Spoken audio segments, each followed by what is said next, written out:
Olá, seja muito bem-vindo, seja muito bem-vinda ao canal Sintonia Fina. Hoje estamos aqui com Joselane Soares e a psicanalista Cibele Lobo para discutir como conversar sobre sexo com crianças e adolescentes.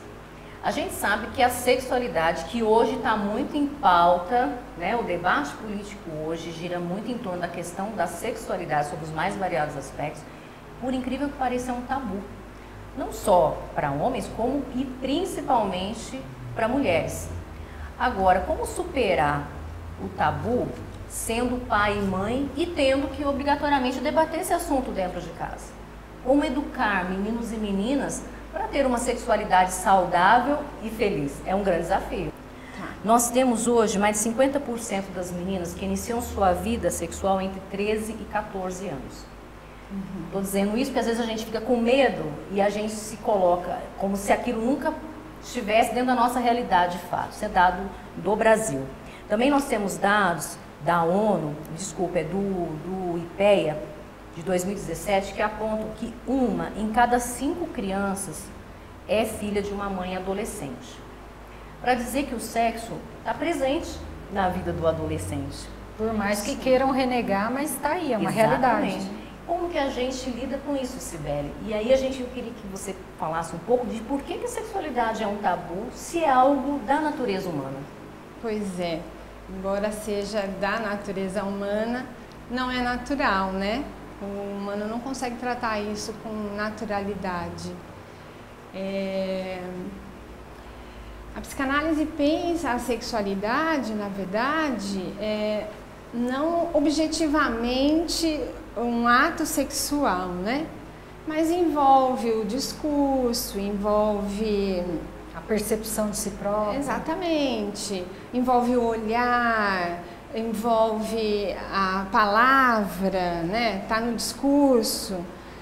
Então, cada um há que se arranjar com esse corpo que se tem. A gente tem um corpo, nós não somos um corpo, a gente tem um corpo, né? E aí, como que se arranja com esse corpo e que envolve nisso a sexualidade? Alinha o corpo, inclusive, com as emoções, né? Sim, complexo. Complexo, né? Como é que você alinha o corpo com as emoções? Porque é verdade, às vezes as pessoas falam de sexualidade, as pessoas, nós, todos pensamos em sexualidade já como o ato sexual. E, na verdade, é a relação que você estabelece com as suas emoções, na verdade, né? Então, quando a gente pensa, você faz uma marcação, né? Você diz da dificuldade maior para as mulheres, de como abordar esse assunto com os filhos, com as crianças e qual a importância, né, de se falar, né? Quando a gente pensa em sexualidade, e você fala do momento político, esse momento político vem para renovar e fortalecer uma visão de biopoder, né? Do poder sobre o corpo do outro. E como isso é castrador, né? Porque vem dizendo do que é errado, do que é pecado, de que principalmente a mulher, né?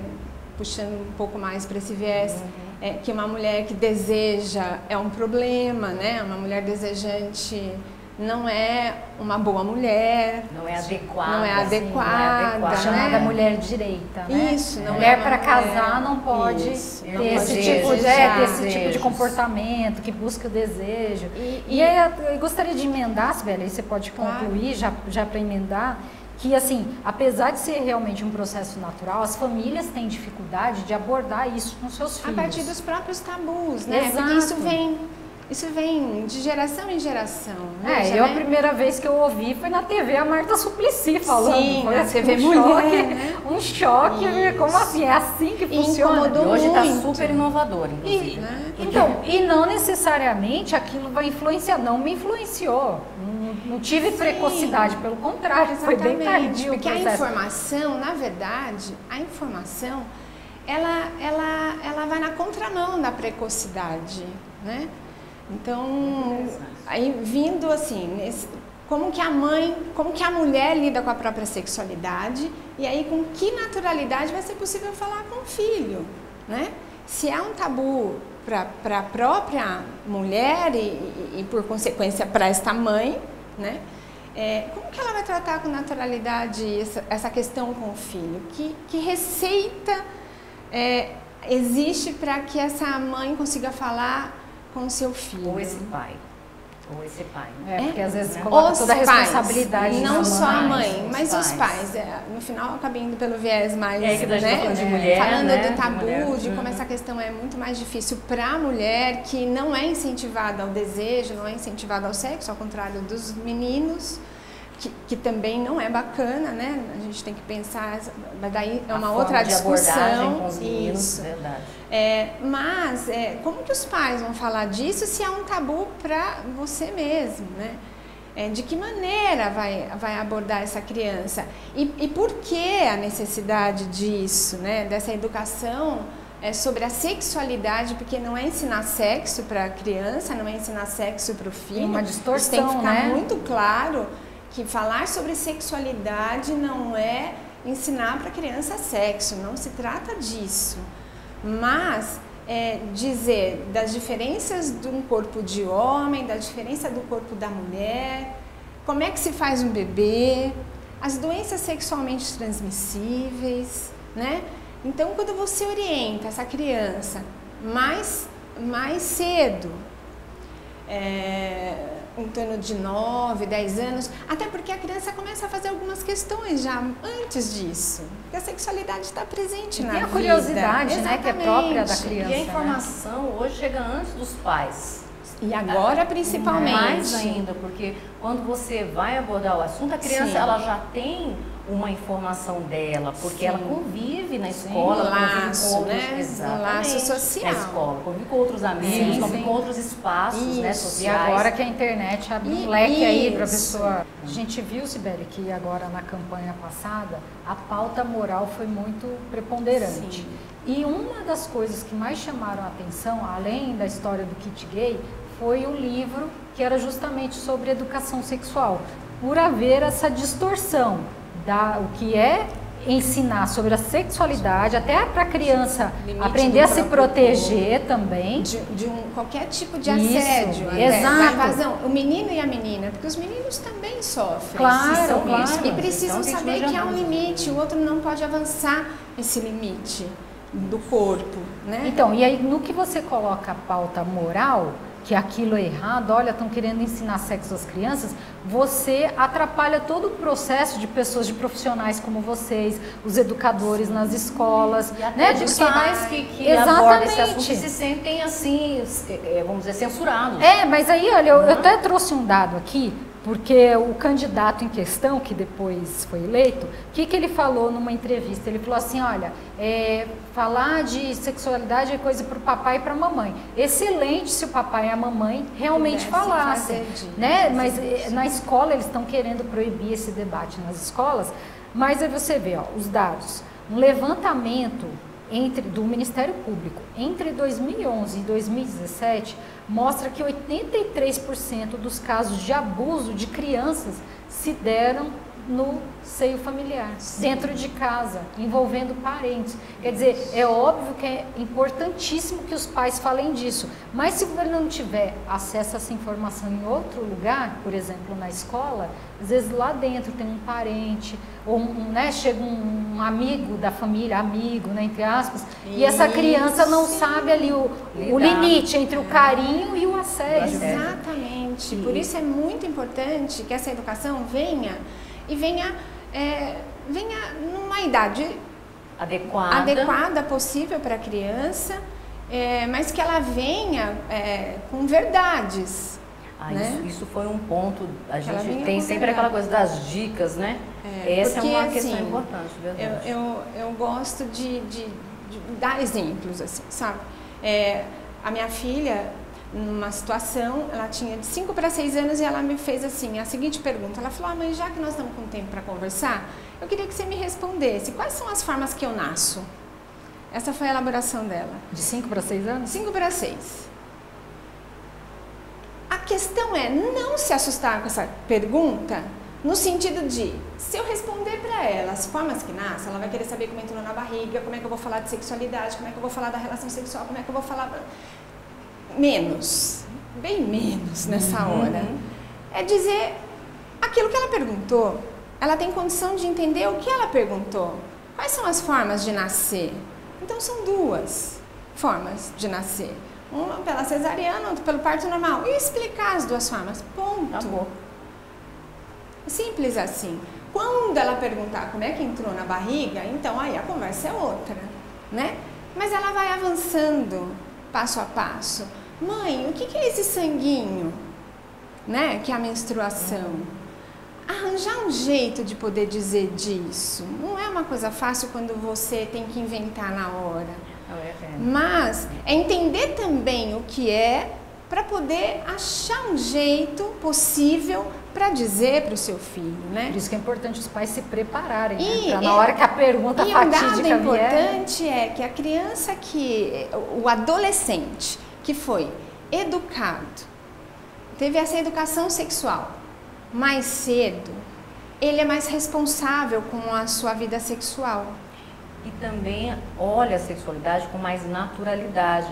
Nas pesquisas que eu fiz, Cibele, essa questão da naturalidade está muito presente. Tratar o sexo com naturalidade. Porque a gente costuma ficar preocupado de preparar os filhos para muitas coisas. Para ser profissional, para entrar numa universidade. Mas e para lidar com a sexualidade? Por que a gente não tem isso na pauta de preparação dos filhos? É difícil. Não é? Por que Mas isso poder, não tá? é poder primeiro entender seu próprio corpo, né? Para que você possa dizer isso para os seus filhos, para que o filho questione o próprio corpo, pense no próprio corpo e possa desenvolver então futuramente uma sexualidade mais satisfatória, com menos tabus, né? Menos preconceito, menos opressão, que possa saber do próprio corpo, né? Olhar o próprio corpo. Não é uma questão fácil. Mas as crianças que são educadas mais cedo, porque na adolescência os hormônios estão lá berrando nos ouvidos, né? Não é que vai escutar o pai e a mãe que vai lá e falar assim, olha, você não pode fazer isso, você pode fazer aquilo. Não vai escutar. Geralmente tudo é não, né? Não, porque é uma opressão mesmo, né? Então, e é um medo dos pais, né? A gente tem que lidar com isso. E aí você tem um índice menor de gestação prematura quando você... Num grupo que é educado mais cedo, você depois vê indicadores de gestação menor, de índice de qualquer tipo de doença sexualmente transmissível, os índices caem, porque há uma responsabilidade com isso, há um desejo para o ato sexual, para a decisão do ato sexual. Mais responsabilidade. Exatamente. Né? E esse limite que é importante hoje, esse limite do corpo, né? Respeitar o seu próprio corpo, promova que o outro respeite o próprio corpo. Uma criança que sabe disso, em qualquer tentativa, qualquer investida, ela vai poder se sentir segura em conversar com os seus pais, chegar para os pais e falar, olha, aconteceu isso, olha, o vovô, ou o tio, ou o amigo, o pai da amiga, ou o irmão, ou o primo, né? Ou o primo, quem quer que seja. Ela vai poder denunciar isso de uma maneira segura, porque ela sabe que pode acessar os pais, ela pode conversar com os pais a respeito disso. E quando isso vem na escola também, a criança consegue, se ela não tem se ela vive essa situação dentro de casa e a gente tem educadores preparados, a gente consegue romper esse círculo vicioso do abuso, né, dentro dos lares. Minimiza muito, porque a criança consegue identificar e se abrir. Registrar aqui, divulgar o Disque 100, né, que funciona todos os dias das 8 às 22 horas, 10 da noite, para casos de denúncia de abuso contra criança e adolescente. Eu acho que é importante deixar isso aí e que as pessoas tomem mais consciência, né, Cibele, da importância que tem de falar sobre isso com os filhos, né? Sim. E tente ver como é que pode fazer isso com as próprias questões, né? Isso. Uma coisa aí para a gente finalizando tem mesmo, grupos, né, que podem dar esse tipo de apoio de para as respaldo. mulheres. Acho que é isso que é importante. A gente não pode ter vergonha de dizer que a gente tem essa dificuldade, porque isso é algo comum, é algo que faz muito mais parte do cotidiano de quem está do seu lado do que a gente possa imaginar. Inclusive, a sugestão da Cibele estar aqui foi justamente de uma pessoa que tem filha. Ela falou, olha, é uma dúvida minha, como falar com a minha filha. Foi uma sugestão dela, a pauta, né? E uma coisa que essas dicas todas deram foi o seguinte, que os pais, antes de conversar, devem pensar assim, como eu gostaria que esse assunto tivesse sido abordado comigo? Sim. Como é que eu gostaria que meus pais tivessem falado comigo? E se você parte dessa autoanálise, que às vezes, né, e você descobre coisas boas e ruins, mas isso já ajuda muito você a ter esse caminho, a começar a trilhar esse caminho. Fazer uma questão, né? Fazer uma questão é importante para que então você possa produzir um saber a respeito. Gente, muito obrigada pela audiência. Sibeli, muito obrigada. Muito o convite. Estou à disposição para novas conversas, porque o assunto... gente, tem mais coisas. Inesgotável esse assunto. Muito obrigada. Curta a nossa página no Facebook, assine lá o nosso canal, clique no sininho para você receber os nossos vídeos. Muito obrigada. Até o próximo Sintonia Fina. A minha fala, a minha opinião. A minha casa, a minha solidão.